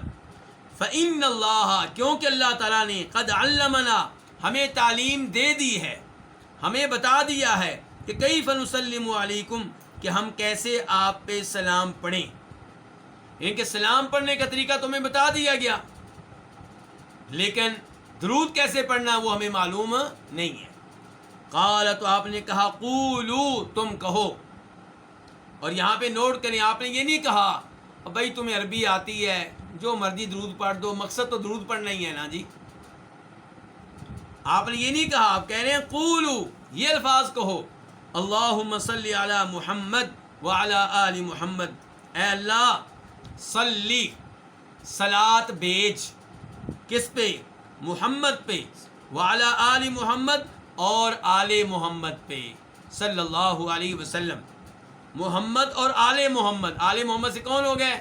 آپ کے گھر والے، آل بیت، اور بتا چکا ہوں وہ 3 گروپ ہیں، آپ کی اولاد، آپ کی بیویاں، اور عبد المطلب کی اولاد میں سے جو بھی مسلمان مرد ہے یا عورت۔ اچھا، صلاۃ بھیج، صلاۃ کا معنی کیا ہے؟ صلاۃ کا یہاں پہ معنی کیا ہے؟ اس بارے میں علماء کرام کے 2 موقف ہیں، 2 قول ہیں۔ پہلا قول کیا ہے کہ صلاۃ کا معنی ہے رحمتیں نازل کرنا۔ دوسرا قول کیا ہے؟ فرشتوں کے پاس نبی علیہ الصلوۃ والسلام کی شان کا تذکرہ کرنا، آپ کی تعریف کرنا، آپ کی ستائش کرنا، آپ کے درجات بلند کرنا۔ یہ 2 معنی ہوئے کس کے؟ اس صلاۃ کے جس کا تعلق ہے نبی علیہ الصلوۃ والسلام سے۔ یعنی کہ جب ہم کہتے ہیں کہ اللہ تعالیٰ آپ پہ صلاۃ کرتا ہے، تو اس کا مطلب کیا ہے کہ صلاۃ کرتا ہے؟ ایک معنی یہ بیان کیا گیا کہ اللہ رحمتیں نازل کرتا ہے، دوسرا معنی یہ بیان کیا گیا کہ اللہ تعالیٰ آپ کی تعریفیں کرتا ہے، آپ کی ستائش کرتا ہے، کن کے پاس؟ فرشتوں کے پاس، اور آپ کے درجات بلند کرتا ہے۔ 2 قول ہو گئے۔ تو یہاں پہ بھی جب بندہ اللہ سے کہہ رہا ہے اللہ تو صلاۃ کر، تو صلاۃ بھیج، تو انہی 2 معنوں میں سے ایک معنی ہے، لیکن کون سا معنی؟ اس معاملے میں کئی محقق قسم کے علماء کرام کی رائے یہ ہے کہ اللہم صلی علی محمد میں صلاۃ کا معنی آپ پہ رحمتیں نازل کرنا نہیں، بلکہ آپ کا تذکرہ خیر کرنا، کن کے پاس؟ فرشتوں کے پاس، آپ کی شان بیان کرنا، آپ کے درجات بلند کرنا، آپ کا مقام و مرتبہ بلند کرنا۔ اور جن علماء کرام نے یہ موقف اختیار کیا ہے ان میں ایک امام ابن القیم رحمہ اللہ ہے، اور دلائل انہوں نے دیے ہیں۔ ان دلائل میں سے ایک دلیل یہ ہے کہ اللہ تعالیٰ فرماتے ہیں سورہ بقرہ میں اولئک علیہم صلوات من ربہم ورحمہ، کہ جو مصیبت آنے پہ صبر کریں اور انا للہ و انا الیہ راجعون کہیں، یہ وہ لوگ ہیں جن پہ اللہ کی طرف سے صلوات نازل ہوتی ہیں اور رحمتیں ہوتی ہیں ان پہ۔ اللہ تعالیٰ کہہ رہے ہیں ان کے لیے صلوات ہیں رب کی، اور رب کی کیا ہے؟ رحمتیں۔ اس کا مطلب یہ ہے کہ رحمت اور چیز ہے، صلوات اور چیز ہے۔ تو یہی موقف زیادہ درست نظر آتا ہے۔ باقی اگر کوئی رحمت والا بھی ترجمہ کر لے تو امید ہے کہ انشاءاللہ اس میں بھی کوئی حرج نہیں ہوگا، لیکن زیادہ درست موقف یہی نظر آتا ہے۔ تو اللہم، اے اللہ، صلی علی محمد، جناب محمد پہ صلاۃ بھیج۔ تو مراد کیا ہے کہ آپ کا ذکر خیر فرما فرشتوں کے پاس، آپ کے درجات بلند فرما۔ وعلی آل محمد، اور آل محمد پہ صلاۃ بھیج۔ کما صلیت علی ابراہیم، جیسا کہ تو نے صلاۃ بھیجی ہے کس پہ؟ ابراہیم پہ، وعلی آل ابراہیم، اور آل ابراہیم پہ۔ تو آل ابراہیم میں کون پھر داخل ہوئے؟ ان کی وائف، ابھی میں وہ آیت پڑھ چکا ہوں، ان کی وائف اس میں داخل ہوئی، اور ایسے ہی ان کے بیٹے اسماعیل، اسحاق علیہما الصلاۃ والسلام داخل ہوئے، خود وہ داخل ہوئے، اور ان کی نسل میں سے جو بھی مسلمان ہیں، خصوصاً انبیاء کرام، یعقوب علیہ السلام، یوسف علیہ السلام وغیرہ وغیرہ، یہ سب داخل ہیں۔ اب یہاں پہ ایک بڑا اشکال ہے، ایک بڑا مسئلہ ہے۔ آپ میرا ساتھ دے رہے ہیں ماشاءاللہ اور استقامت کا مظاہرہ کر رہے ہیں، تو اس لیے آپ کو علم ملنا چاہیے، بجائے اس کے کہ میں صرف وہ گفتگو کروں جو عام گفتگو ہے۔ آپ لوگ خاص ہیں جو اتنی محنت سے احادیث اب بھی پڑھ رہے ہیں، اتنے دنوں سے ڈٹے ہوئے ہیں، وہ عام لوگ نہیں، یقیناً خاص لوگ ہیں، تو آپ کو خاص معلومات بھی ملنی چاہیے۔ دیکھیں، جب میں کسی بہادر آدمی کے بارے میں کہوں کہ یہ تو شیر کی طرح ہے، تو شیر کیا ہوا؟ المشبہ بہی، ان کے شیر کے ساتھ میں تشبیہ دے رہا ہوں، جس کو دے رہا ہوں وہ کون ہوا؟ المشبہ۔ اور اصول یہ ہوتا ہے کہ جس کے ساتھ آپ کسی کو تشبیہ دیں وہ کون؟ جس کے ساتھ تشبیہ دے رہے ہیں المشبہ بہی، وہ اس سے بہتر ہوگا جس کو آپ تشبیہ دے رہے ہیں، یعنی کہ المشبہ بہی مشبہ سے بہتر ہوگا۔ جب میں کہتا ہوں کہ یہ آدمی شیر کی طرح ہے، اس کا مطلب یہ ہے کہ اصل بہادر کون ہوتا ہے؟ شیر، لیکن یہ انسان ہونے کے باوجود اتنا بہادر ہے کہ شیر لگتا ہے۔ اس کا مطلب یہ ہے کہ شیر بہادری میں سب کے نزدیک مشہور و معروف ہے، سب اس کو مانتے ہیں، کسی کو اختلاف نہیں ہے۔ اور آج میں اس کو بھی شیر قرار دے رہا ہوں کیونکہ یہ بھی اس سے ملتا جلتا ہے، تو اصل بہادر پھر کون ہوا؟ شیر۔ اور جب میں خوبصورتی کسی کی بیان کروں اور یہ کہوں یہ تو چاند ہے، یہ چاند کی طرح ہے، اس کا مطلب یہ ہے کہ اصل خوبصورت کون ہوتا ہے؟ چاند۔ اور یہ بھی چاند کی طرح سمجھ لو اس کو۔ تو یہاں پہ ہم کیا کہہ رہے ہیں کہ اے اللہ جناب محمد پہ صلوات بھیج، اور آل محمد پہ جیسے تو نے صلوات بھیجی ہے کس پہ؟ ابراہیم پہ۔ اس کا مطلب یہ ہے کہ نبی علیہ الصلوۃ والسلام کو صلوات کے معاملے میں تشبیہ دی گئی ہے، کس سے؟ ابراہیم علیہ السلام سے۔ نبی علیہ الصلوۃ والسلام اور آپ کی آل کو تشبیہ دی گئی ہے ابراہیم علیہ السلام اور ان کی آل سے۔ تو اس سے لگ رہا ہے کہ ابراہیم علیہ السلام اور آل ابراہیم علیہ السلام یہ افضل ہو گئے جناب محمد صلی اللہ علیہ وسلم اور جناب محمد کی آل سے، جبکہ عقیدہ ہمارا کیا ہے کہ افضل کون ہے؟ عقیدہ تو ہمارا یہ ہے کہ محمد صلی اللہ علیہ وسلم افضل ہیں، کس سے؟ ابراہیم علیہ السلام سے۔ تو پھر اب کیا کیا جائے؟ اگر ہم تشبیہ والے ضابطے اور اصول کی طرف دیکھتے ہیں تو یوں لگتا ہے کہ جیسے ابراہیم علیہ السلام اور آل ابراہیم افضل ہیں جناب محمد صلی اللہ علیہ وسلم اور آل محمد سے۔ اور اگر ہم یعنی کہ ان احادیث کی طرف دیکھیں جن میں آپ کی فضیلت بیان ہوئی ہے، تو اس میں کوئی شک و شبہ نہیں ہے کہ آپ تمام انسانوں سے، تمام نبیوں سے افضل ہیں۔ تو علماء کرام نے اس اشکال کو حل کرنے کے لیے بڑا زور لگایا ہے اور بہت سے انداز اختیار کیے ہیں، بہت سے اسلوب اختیار کیے ہیں، اور سب سے بہتر بات جو نظر آتی ہے وہ ہے جو امام ابن القیم رحمہ اللہ نے ذکر کی ہے۔ اور امام ابن القیم کے جب میں نام لوں تو یاد رکھیے عام طور پہ امام ابن القیم ایسی معلومات کس سے لیتے ہیں؟ اپنے استاد امام ابن تیمیہ سے۔ تو امام ابن القیم کیا کہتے ہیں؟ کہتے ہیں ذرا آپ توجہ کریں، غور کریں، عقل کو لڑائیں، استعمال کریں۔ کیسے؟ وہ کہتے ہیں آپ مجھے بتائیں کہ ابراہیم علیہ السلام اور آل ابراہیم ایک طرف ہو گئے اور محمد صلی اللہ علیہ وسلم اور آل محمد ایک طرف ہو گئے، ایسے ہی ہے؟ اب آپ مجھے بتائیں کہ محمد اور آل محمد اس جانب کتنے نبی ہیں؟ ایک ہی نبی ہے، کون؟ جناب محمد صلی اللہ علیہ وسلم۔ اور آپ ابراہیم اور آل ابراہیم کی طرف دیکھیں، ابراہیم علیہ السلام نبی، اسماعیل علیہ السلام نبی، اسحاق علیہ السلام نبی، یعقوب علیہ السلام نبی، آگے یوسف علیہ السلام نبی، آگے انہی کی نسل سے ہیں موسیٰ علیہ السلام، عیسیٰ علیہ السلام، وہ بھی کیا ہیں؟ نبی، داؤد علیہ السلام نبی، اور خود محمد علیہ السلام بھی ان کی نسل سے ہیں، وہ بھی نبی۔ تو جب ابراہیم علیہ السلام آل ابراہیم کو ہم ادھر کھڑا کریں گے تو ادھر جناب محمد بھی موجود ہیں اور دیگر نبی بھی موجود ہیں، اور جب ہم محمد آل محمد کی طرف آئیں گے تو ادھر اکیلے محمد ہیں صلی اللہ علیہ وسلم، ادھر اکیلے محمد اور ادھر اتنے نبی اور ساتھ محمد بھی صلی اللہ علیہ وسلم۔ تو اب بتائیے پھر افضل کون ہوا؟ تو پھر اس لحاظ سے ابراہیم اور آل ابراہیم کیا ہوئے؟ افضل ہوئے۔ تو تشبیہ کا قاعدہ ٹھیک ہے۔ تو جب اکیلے محمد علیہ السلام اور ابراہیم علیہ السلام کا مقابلہ ہوگا تو کون افضل ہے؟ جناب محمد صلی اللہ علیہ وسلم. لیکن جب محمد صلی اللہ علیہ وسلم اور آل محمد کو ایک جانب کھڑا کریں اور دوسری جانب ابراہیم علیہ السلام اور آل ابراہیم کو، تو پھر ابراہیم آل ابراہیم کا پلڑا بھاری ہوگا، کیونکہ ادھر جناب محمد بھی موجود ہیں اور دیگر نبی بھی موجود ہیں علیہم الصلاۃ والسلام. چلیں جی. انک حمید مجید، انک یقیناً آپ، انک یقیناً آپ، مخاطب کون ہے؟ اللہ رب العزت.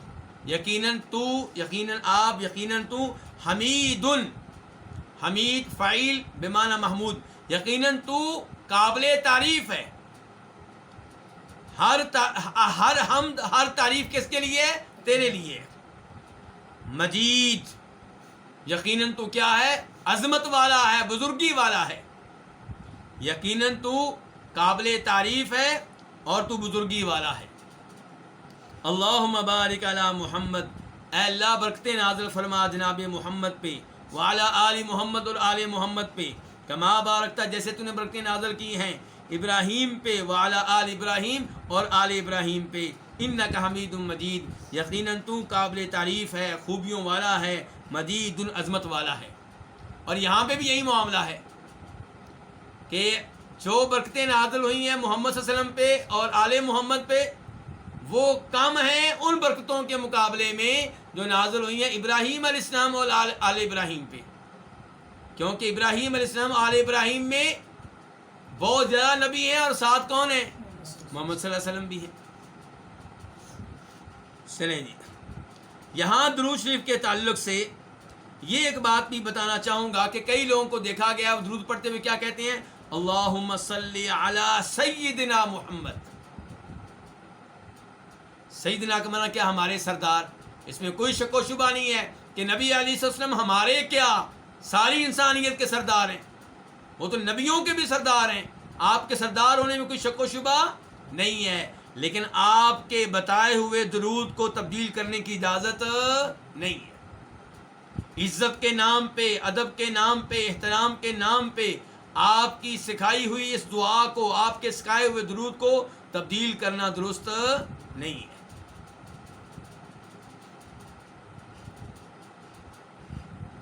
درود شریف کے تعلق سے ایک اور بات بھی بتا دوں. علامہ صدیق حسن خان بھوپالی انڈیا میں علاقہ ہے بھوپال، وہاں ایک بڑے عالم دین گزرے ہیں اور انہوں نے اپنے زمانے میں، کیونکہ ان کی وائف جو تھیں بھوپال کی سربراہ تھیں، تو انہوں نے سرکاری خزانے سے اس زمانے میں بہت سی احادیث کی کتب شائع کی، احادیث کی شروع شائع کی. اس زمانے میں جب ابھی پرنٹنگ عام نہیں ہوئی تھی. تو یہ علامہ صدیق حسن خان لکھتے ہیں اپنی کتاب میں کہ مسلمانوں میں سے سب سے زیادہ درود پڑھنے والے کون ہیں؟ وہ لوگ جن کا تعلق احادیث سے ہے، حدیث پہ عمل کرنے والے، احادیث سننے والے، احادیث سنانے والے، یہ سب سے زیادہ درود پڑھنے والے ہیں صلی اللہ علیہ وسلم. کیونکہ ہر حدیث میں آپ کا نام آتا ہے، بار بار آتا ہے، اور یہ بار بار کیا پڑھتے ہیں؟ صلی اللہ علیہ وسلم، صلی اللہ علیہ وعلی آلہ وسلم. اس کے بعد باب نمبر 21، باب الدعاء قبل السلام، سلام سے پہلے دعا. حدیث نمبر 445 445 قاف. اس حدیث کے بیان کرنے پہ اتفاق ہے کس کا؟ امام بخاری کا اور امام مسلم کا.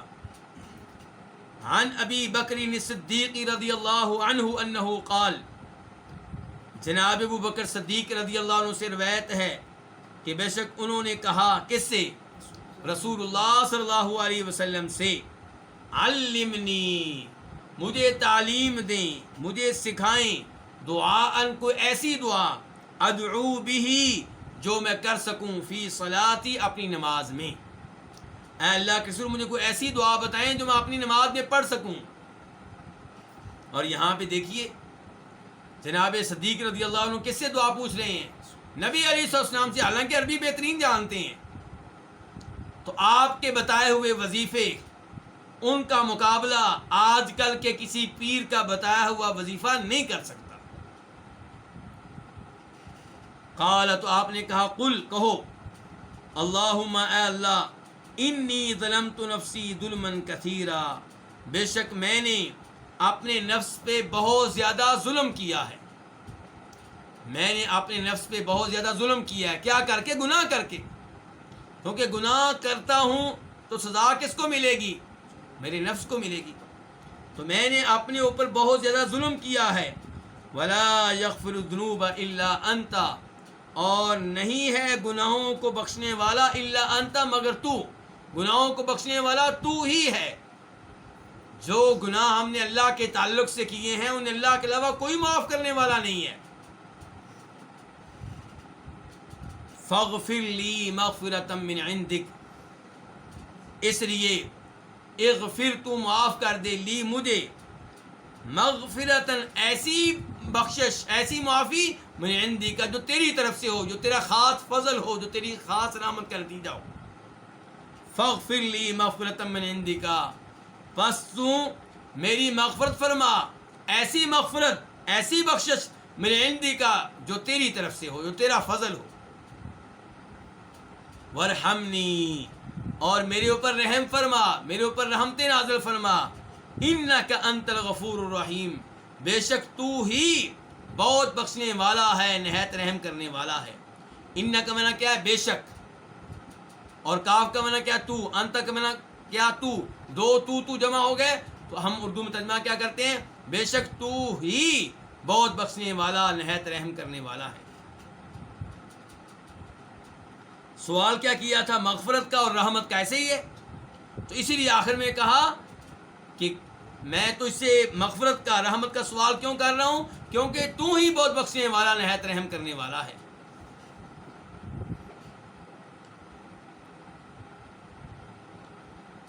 تو یہ دعا کب پڑھنی چاہیے؟ اب سوال یہ پیدا ہوگا. سب سے پہلے کیا پڑھیں گے؟ التحیات للہ، دعائے تشہد. دوسرے نمبر پہ درود کون سا؟ درود ابراہیمی.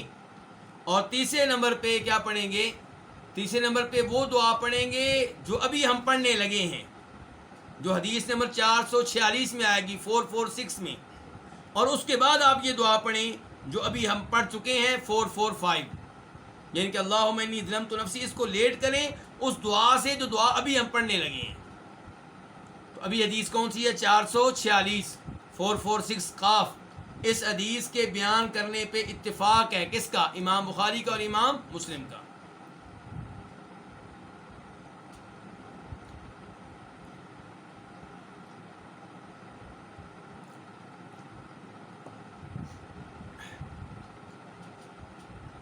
عن ابی ہریرہ رضی اللہ عنہ قال کان رسول اللہ صلی اللہ علیہ وسلم یدعو اللہم انی اعوذ بک من عذاب القبر ومن عذاب النار ومن فتنة المحیا والممات ومن فتنة المسیح الدجال. جناب ابو ہریرہ رضی اللہ عنہ سے روایت ہے، قال، وہ کہتے ہیں کہ رسول اللہ صلی اللہ علیہ وسلم یدعو، دعا کیا کرتے تھے. دعا کی نہیں، دعا کیا کرتے تھے، یعنی کہ مسلسل آپ یہ دعا کرتے تھے. کیا دعا؟ اللہم، اے اللہ، انی اعوذ بکا، بے شک میں تیری پناہ میں آتا ہوں، تیری پناہ چاہتا ہوں. بھئی پناہ کیوں؟ خطرہ کس سے ہے؟ کس چیز سے بچنے کے لیے اللہ کی پناہ مانگی جا رہی ہے؟ فرمایا من عذاب القبر، قبر کے عذاب سے محفوظ رہنے کے لیے. اے اللہ، یقیناً میں تیری پناہ میں آتا ہوں، تیری پناہ چاہتا ہوں، من عذاب القبر، قبر کے عذاب سے محفوظ رہنے کے لیے، ومن عذاب النار، اور جہنم کے عذاب سے محفوظ رہنے کے لیے، ومن فتنة المحیا والممات، اور زندگی اور موت کے فتنے سے محفوظ رہنے کے لیے، ومن فتنة المسیح الدجال، اور مسیح دجال کے فتنے سے محفوظ رہنے کے لیے.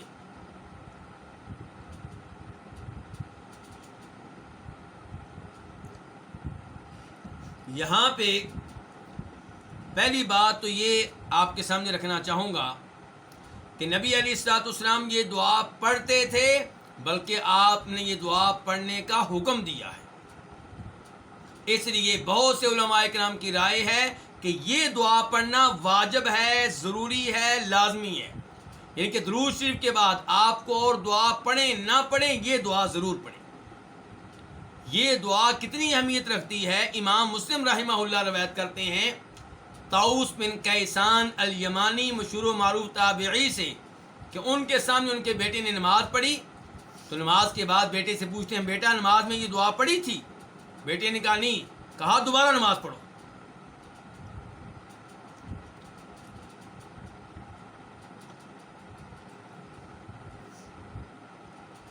تو اس سے آپ اندازہ کر سکتے ہیں کہ دعا کتنی قیمتی ہے، اور نظر بھی آ رہا ہے قبر کے عذاب سے پناہ مل جائے اللہ تعالیٰ کی، جہنم کے عذاب سے پناہ مل جائے اللہ تعالیٰ کی، دجال کے فتنے سے پناہ مل جائے، اور دنیا زندگی کے ہر فتنے سے پناہ مل جائے، تو اور کیا چاہیے؟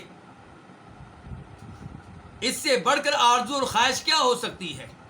اس سے بڑی سعادت اور کیا ہو سکتی ہے؟ تو اس سے یہ بھی پتہ چلا کہ عذاب قبر برحق ہے، قبر میں عذاب ہوتا ہے کئی لوگوں کو، اس عقیدے پہ ایمان لانا ضروری ہے۔ جو کہتا ہے قبر میں عذاب نہیں ہوتا اس کا آخرت پہ ایمان نہیں ہے، اور جس کا آخرت پہ ایمان نہیں ہے وہ مسلمان اور مومن نہیں ہے۔ تو اے اللہ میں تیری پناہ چاہتا ہوں قبر کے عذاب سے بچنے کے لیے، ومن عذاب النار، اور جہنم کے عذاب سے بچنے کے لیے۔ سے پتہ چلا کہ جہنم موجود ہے اور جہنم پہ بھی ایمان لانا ضروری ہے، اور یہ بھی آخرت کے عقائد میں سے ایک عقیدہ ہے۔ جب ہم کہتے ہیں کہ میرا آخرت پہ ایمان ہے، اس کا مطلب یہ ہے کہ میرا قبر کے عذاب پہ بھی ایمان ہے، میرا جہنم پہ بھی ایمان ہے، میرا جنت پہ بھی ایمان ہے، میرا پل صراط پہ بھی ایمان ہے، میرا ترازو پہ بھی ایمان ہے، میرا حوض کوثر پہ بھی ایمان ہے، اور دیگر تمام امور جو روز قیامت واقع ہوں گے سب پہ ایمان ہے۔ وَمِن فِتَنِ الْمَحْيَا وَالْمَمَاتِ، اور زندگی اور موت کے فتنے سے۔ زندگی میں بڑے فتنے ہیں، آپ جانتے ہیں، شرک کا فتنہ، عورتوں کا فتنہ، مال کا فتنہ، طرح طرح کے فتنے ہیں۔ تو اس لفظ کے ذریعے ہم اللہ تعالیٰ سے ہر فتنے سے بچنے کے لیے پناہ مانگ رہے ہیں۔ اور موت کا فتنہ، قبر میں سوال و جواب اور دیگر جو فتنے ہیں، تو ہم اللہ سے پناہ مانگتے ہیں کہ اللہ تعالیٰ وہاں ہمیں پھسلنے سے بچائے۔ وَمِن فِتْنَةِ الْمَسِيحِ الدَّجَّالِ، اور مسیح دجال کے فتنے سے۔ مسیح کا معنی کیا ہے؟ مسیح ممسوح کے معنی میں ہے، یعنی کہ مٹی ہوئی۔ دجال کی ایک آنکھ مٹی ہوئی ہوگی، اس لیے اسے کیا کہتے ہیں؟ مسیح۔ اور یا اس لیے کہتے ہیں کہ مسیح دجال جو ہے وہ پوری دنیا کا چکر لگائے گا، یعنی کہ مسیح بمعنی ماسح۔ تو زیادہ امکان یہ ہے کہ مسیح کا مطلب ہے کہ وہ شخص جس کی ایک آنکھ مٹی ہوئی ہوگی۔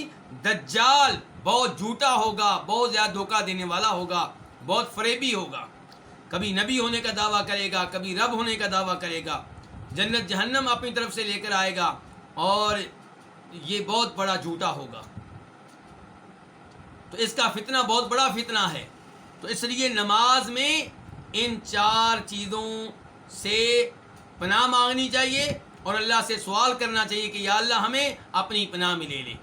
اور چونکہ یہ قبر کا عذاب بہت ہولناک چیز ہے، جہنم کا عذاب بہت خطرناک ہے، دجال کا فتنہ بہت خطرناک ہے، اور فتنہ کوئی بھی ہو خطرناک ہے، اس لیے اللہ سے یہ دعا روتے ہوئے کریں، اللہ کی منت کرتے ہوئے یہ دعا کریں۔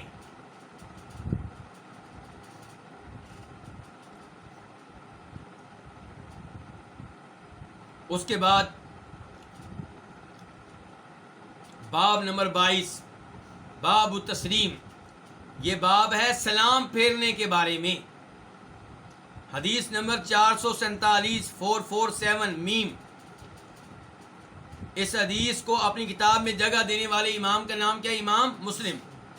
عن جابر بن سمرہ، جناب جابر بن سمرہ رضی اللہ عنہ سے روایت ہے، قال، وہ کہتے ہیں، کنا اذا صلینا مع رسول اللہ صلی اللہ علیہ وسلم قلنا، جب ہم نبی علیہ الصلوۃ والسلام کے ساتھ نماز پڑھتے تھے، قلنا تو ہم کہتے تھے، کیا کہتے تھے؟ السلام علیکم ورحمۃ اللہ، السلام علیکم ورحمۃ اللہ، ان کے سلام پھیرتے ہوئے دائیں جانب بھی ہم کہتے تھے السلام علیکم ورحمۃ اللہ کہ تم پہ سلامتی نازل ہو، اللہ کی رحمتیں نازل ہوں، اور بائیں طرف بھی کہتے تھے السلام علیکم ورحمۃ اللہ کہ تم پہ سلامتی نازل ہو، اللہ کی رحمتیں ہوں۔ یہ بات کون بیان کر رہے ہیں؟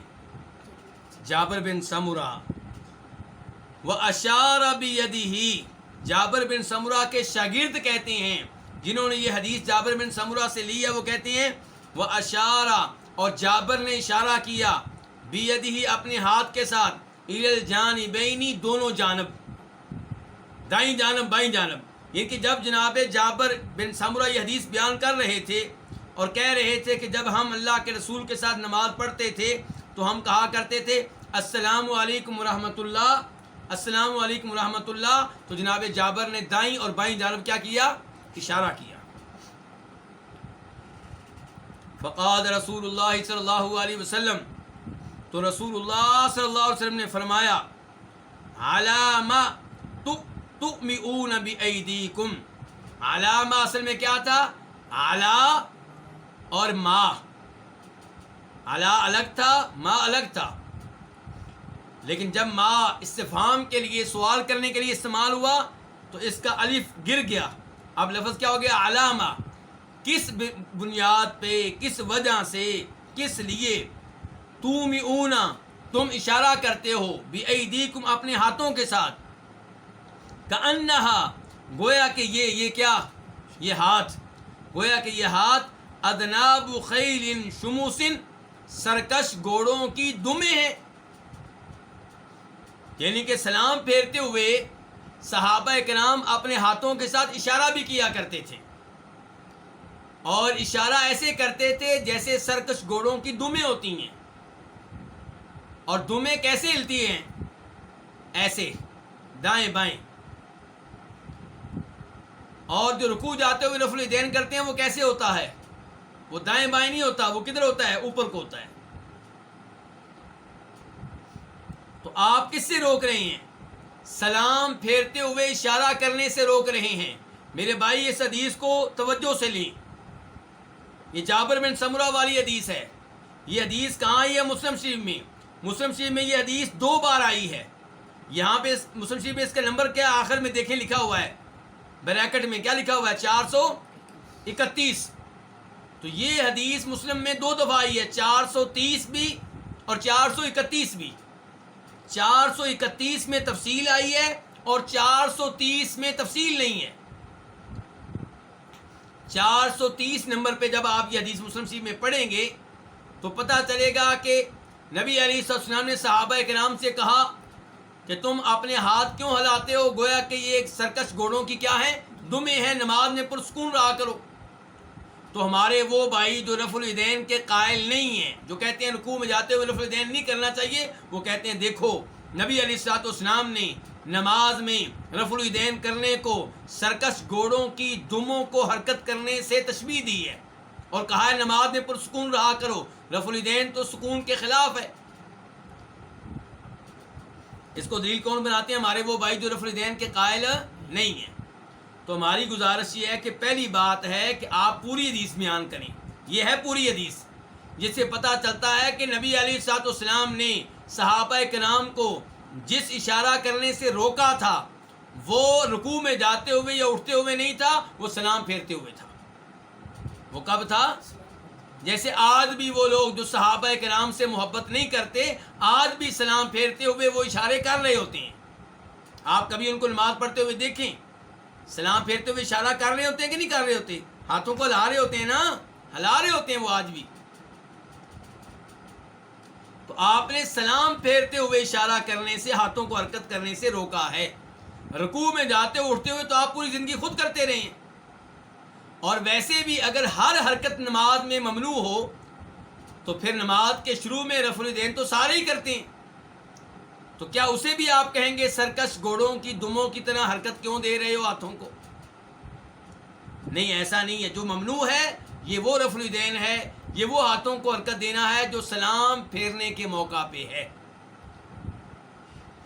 تو آپ کیا کہہ رہے ہیں؟ علامہ کس لیے؟ تومئون، تم اشارہ کرتے ہو بیدیکم اپنے ہاتھوں کے ساتھ، کانہا گویا کہ یہ ہاتھ اذناب خیل شموس سرکش گھوڑوں کی دمیں ہیں. اذناب ذنب کی جمع ہے. ذنب کس کو کہتے ہیں؟ دم کو. اور خیل گھوڑے، شموس کی جمع ہے سرکش.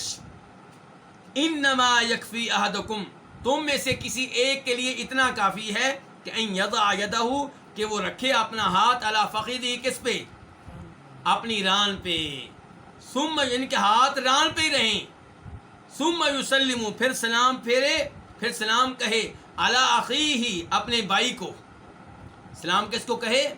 اپنے بھائی کو. کون سا بھائی؟ من علی یمینی و شمالی جو اس کا بھائی اس کی دائیں جانب ہے اور جو اس کا بھائی اس کی بائیں جانب ہے.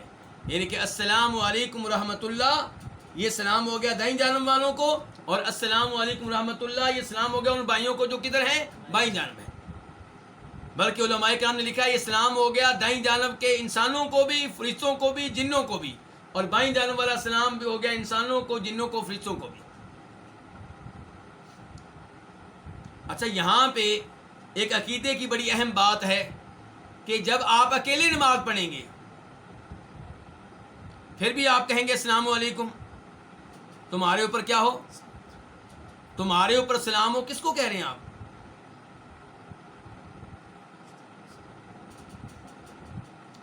بھائی یہ ہم سلام کہہ رہے ہیں چاہے ادھر کوئی بھی نہیں ہے، دعا دے رہے ہیں، ہماری دعا اس کو پہنچ جائے گی، لیکن ہم مخاطب کر رہے ہیں حالانکہ وہ سنتا.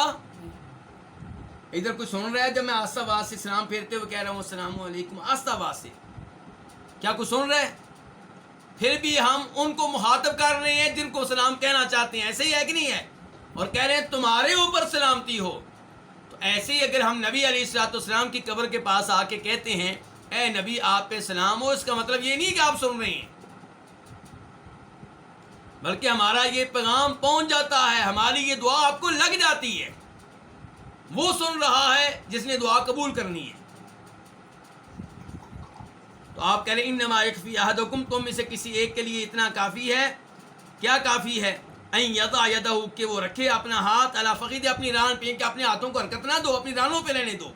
ثم یسلم پھر وہ سلام کہے علی اخیہ اپنے بھائی کو، پھر وہ سلام ڈالے اپنے بھائی پہ. کس بھائی پہ؟ من علی یمینہ جو اس کے دائیں جانب ہے، و شمالی اور جو اس کے بائیں جانب ہے. چونکہ آپ کا وقت اپنے اختتام کو پہنچ چکا ہے اس لیے میں یہیں پہ اتفاق کرتا ہوں. ایک حدیث باقی ہے اس باب سے متعلقہ جس کا تذکرہ انشاءاللہ کل کے درس میں ہوگا، اور یہ تو آپ جان چکے ہیں کہ درس انشاءاللہ اب 7:35 پہ شروع ہوتا ہے سعودیہ کے وقت کے مطابق. تو یہ آخری حدیث پھر سلام پھیرنے کے بارے میں ہے. یہ رکوع میں جاتے ہوئے یا رکوع سے اٹھتے ہوئے کہ رفع الیدین کے بارے میں نہیں ہے. اللہ رب العزت سے دعا ہے کہ اللہ رب العزت ہمیں یہ مسائل سمجھنے کی توفیق دے. بلکہ آخر میں یہ بات کہ امام بخاری نے کہا ہے، امام بخاری کی باقاعدہ ایک مستقل کتاب ہے نماز میں رفع الیدین کے بارے میں. اس کتاب میں امام بخاری کہتے ہیں کہ جو جابر بن سمرہ کی حدیث کو دلیل بناتا ہے رفع الیدین نہ کرنے کے معاملے میں، اس کے پاس تو علم ہی نہیں ہے، یہ اس کی لا علمی ہے. اور امام نووی نے کہا ہے جنہوں نے اس حدیث کی شرح لکھی ہے، مسلم شریف کی شرح، وہ کہتے ہیں جو اس حدیث کو رفع الیدین نہ کرنے کے معاملے میں دلیل بناتا ہے تو یہ اس کی جہالت ہے. اور فقہ حنفی سے تعلق رکھنے والے انڈیا کے مشہور و معروف عالم دین مولانا محمود الحسن جنہیں شیخ الہند بھی کہا جاتا ہے، وہ بھی لکھتے ہیں کہ انصاف کی بات یہ ہے کہ اس حدیث کا رفع الیدین سے کوئی تعلق نہیں ہے. یہ تو سلام پھیرنے کے موقع پہ جو اشارے کیے جاتے تھے اس سے تعلق ہے. اللہ رب العزت سے دعا ہے کہ اللہ تعالی ہمیں صحیح احادیث پہ بغیر کسی تعصب کے عمل کرنے کی توفیق دے. وآخر دعوانا الحمدللہ رب العالمین.